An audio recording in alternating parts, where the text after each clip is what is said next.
We're now joined by Coach Steve Barker and Langelihle Phili for the second part of today's press conference. Again, open question to both of you. Another semi-final for Stellenbosch Football Club, a big game against Sekhukhune United. How did you be playing a match of this magnitude? I think obviously, if you look at the last couple of seasons in the MTN, we lost in the quarterfinal on penalties to Chiefs, and then following year we lost in the semi-final to Pirates on away goal, and then last year we lost in the final to Pirates. So if the trajectory continues, then it's hopefully the trophy will be ours this season. But no, just jokes aside, obviously being in another semi-final is just credit again to the club and the players. We've managed to be a team that's over the last couple of seasons got into the back end of all competitions. So we've missed out, unfortunately, last year being runners-up.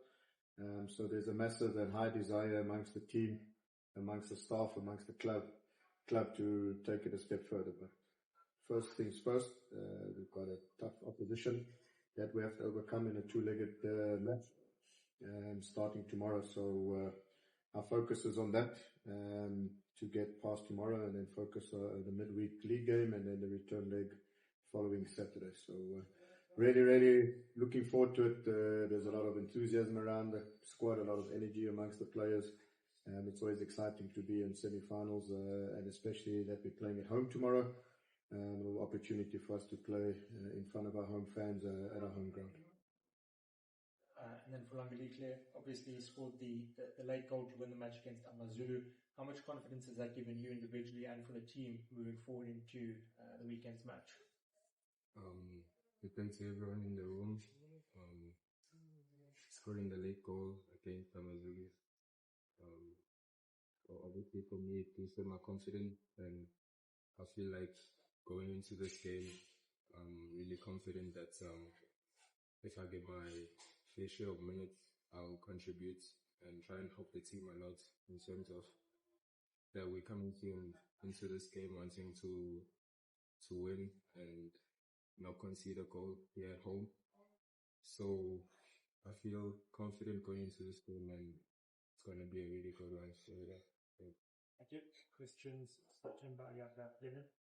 Coach Steve, listening to Andrew, listening to now P, they're so concerned on conceding away goal. We know last season he got knocked out on our away goal room. How much is it frustrating for this competition to be still using the away goal room? I think I don't totally mind it, because in the continent it's sort of a similar situation, so it does sort of get us ready for that sort of competition.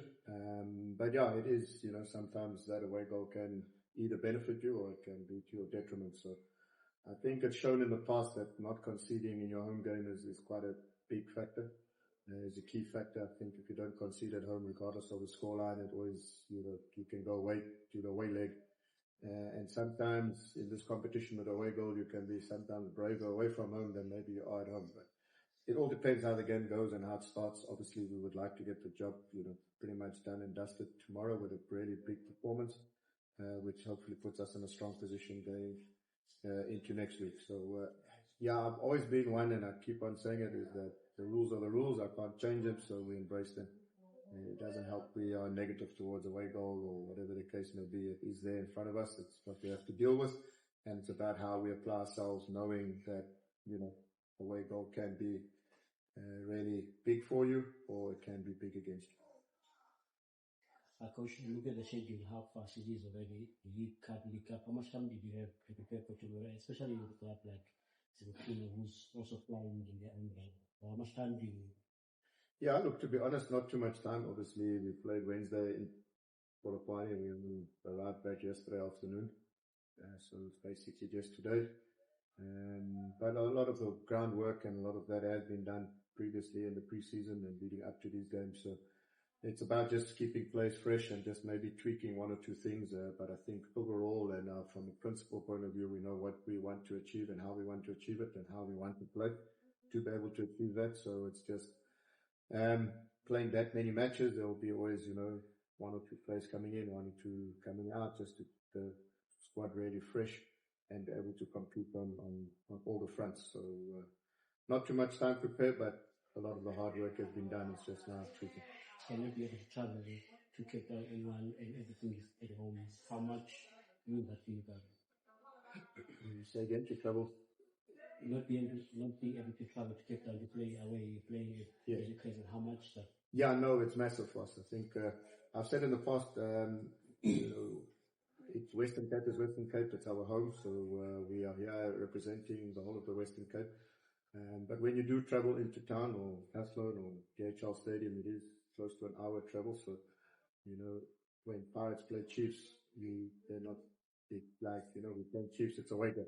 They see it as an away game because there's an element of travel. So it's obviously not ideal for us to be having to travel into town to play games. But at the same time, it is also an opportunity to just reach out and play in front of some of the fans that maybe aren't able to come out this side. But to answer your question directly, it's important and we're happy to be back at Langelihle. It showed last season it was a place where we got most of our points, most of our wins. Not an easy ground for opposition to come and play, similar to what we experienced on Wednesday evening away to Makhesi. So we're happy that we are able to play at Langelihle tonight. Coach, from our previous conversations and listening to the way you're speaking now, it's quite clear that the MTN8 is a big tournament for the club. It's important for you to be winning trophies, competing for trophies. It's also important for you to be top 3 in the league. So with that in mind, how do you manage your rotation, knowing that you've got the MTN8 now at the start of the season, at the same time, in the first month, you've got Kaizer Chiefs, Orlando Pirates, and Sundowns? No, it is a challenging start for us. I mean, to play those type of teams as well as Sekhukhune twice, it was never going to be easy. But at the end of the day, we have a good squad of players. I think I know in every single position there's good sort of talent, there's good competition. So it's important that you just take it game by game. But at the same time, we do have other sort of objectives in your mind.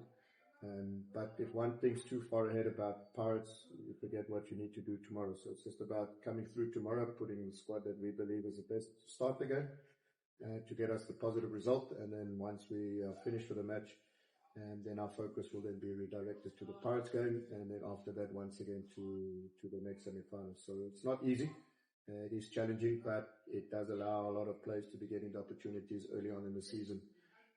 For me to be figuring out, our best combinations, best way forward, all at the same time still having to get results. So challenging, but at the same time, it's an exciting challenge.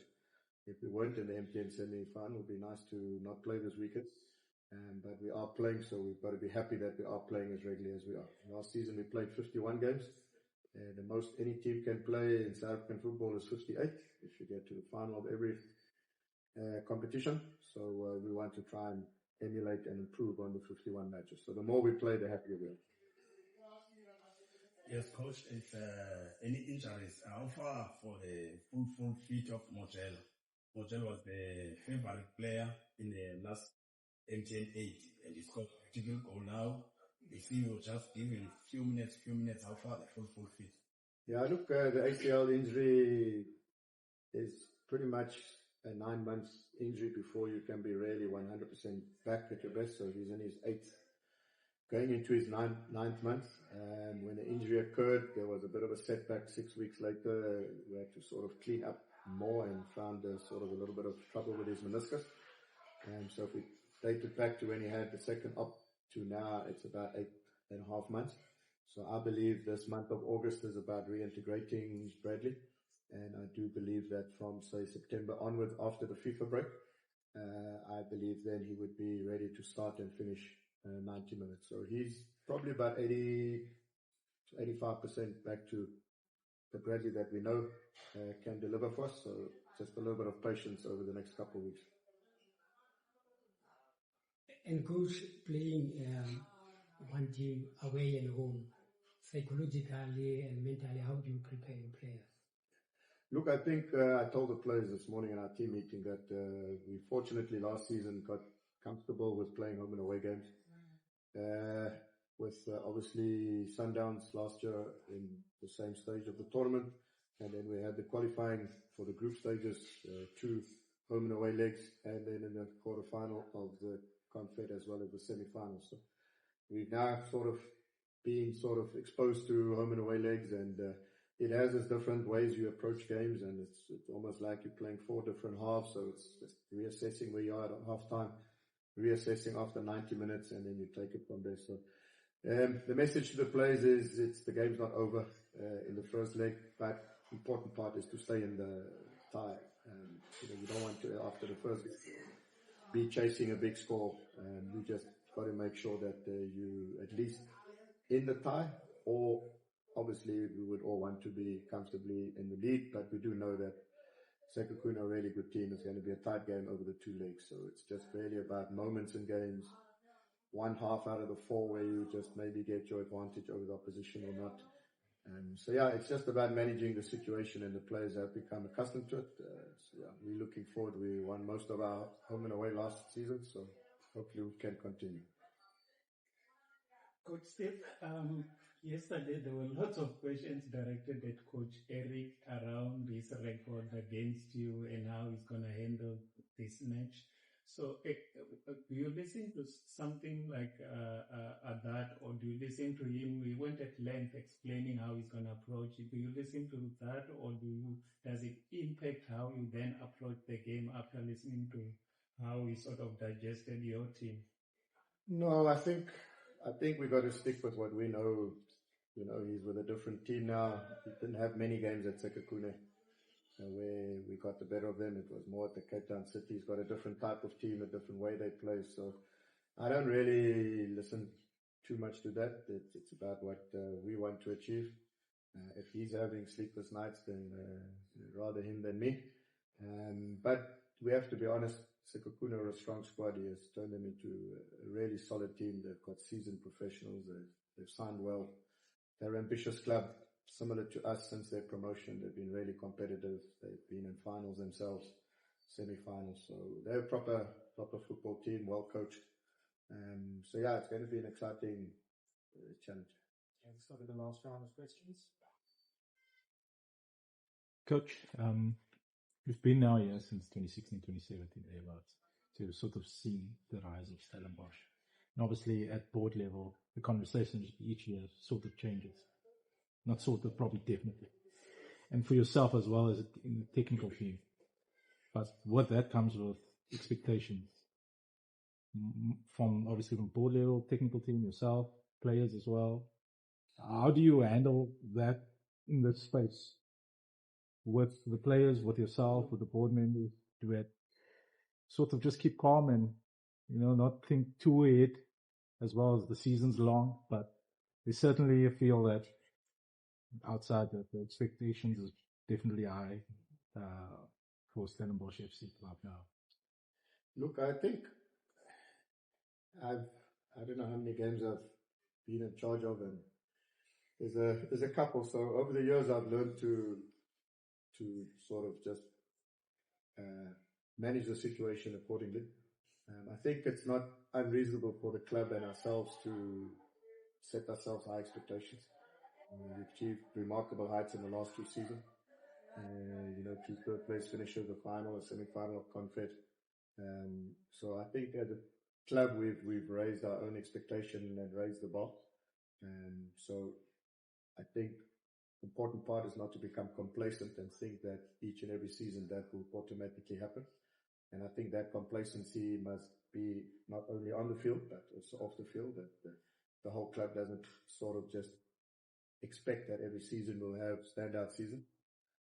But at the same time, the structure of the club, the structure of the way we run our things, there's a great deal of support all around for everybody at the club, from top down, across the levels in terms of our support staff and sports science and medical staff as well as the players. So I think we've laid a good foundation that we can continue to believe and have expectations that we want to be achieving. But we also know that there can be a season here or there that maybe doesn't go as well as you sort of expected and planned, but it's all about just having a vision of where you actually want to be in a year, 2, 3 years to come, and continue to grow the club in that direction to achieve that. And if there's obstacles amongst the way, it's how clubs deal with obstacles that's important. And I think we're geared to be able to deal with setbacks there are any. But at the same time, I think we've shown that we have grown the club and we have a team that I do believe that it's not 100% gelled right now, to be honest. We need a little bit of time for players to finally get registered, integrated into the squad. And I do believe that this first period of up until end of August will just be us just managing it. And I do believe after the FIFA break, I think we'll be ready hitting our straps and be difficult to deal with. Phili, I watched you winning Engine, winning TDC, winning next gen. Now you at the big stage, MTN8. How important it is for you to win this trophy also, just to complete from being development player from Stellenbosch, winning all those trophies and now winning it with the senior side? Firstly, being part of all that success with the team has been good for me. And honestly, going into this competition in MTN8, since it's a very big competition, all I want to do is to just help the team with whatever it takes. And I just really hope that we stick together to make sure that we bring it back home. So, yeah. Langelihle, just you have had a very good start so far, scoring 2 goals home in the MTN and away to Jersey. What do you attribute that start to, and what do you think you need to do more to force Coach Steve to give you more minutes that you alluded to earlier? For me, I feel like with the minutes that I'm getting, I must make an impact. Because it's the coach's decision and there's nothing that I can do about it. All I can control is what I do with the minutes that I get. So I really hope that I keep on scoring and make it out for the coach, So yeah, thank you. I'd just like to make a comment on Langelihle. I think before the season started, we had a good one-on-one I had with all the players, and I honestly feel that it's a breakthrough season opportunity for Langelihle. I think starting 2 games, that he's played, and he's starting to mature. Decision making is a lot improved a lot. So I really see Major playing a massive role for us at the club, and I don't see it being too long before he gets opportunities to start games. So he's on the right track. He does a lot of hard work on his own. He does a lot of extras on his own, whether it's in the gym, whether it's at the training ground. And I think all that extra work is starting to pay off, and looking forward to a really top season with Langelihle. Phili, how easy it is for you, was it for you to set in the first team, knowing that you've got Coach Van, who you're working with in the DDC now, is also an assistant coach on the senior side? How easy was it for you? Firstly, at first it was, as a player coming into the first team, it would obviously be hard to settle in and everything, but obviously with the players, because I already knew the players and they helped me a lot with my settling in phase, and also Coach Steve and the rest of the coaching staff, they made it easy for me to also settle down, because all they told me was to keep on doing what brought me to the first team. So I stuck to that, and I try my best to, keep on leveling up. On that note, we conclude today's press conference. Thank you very much.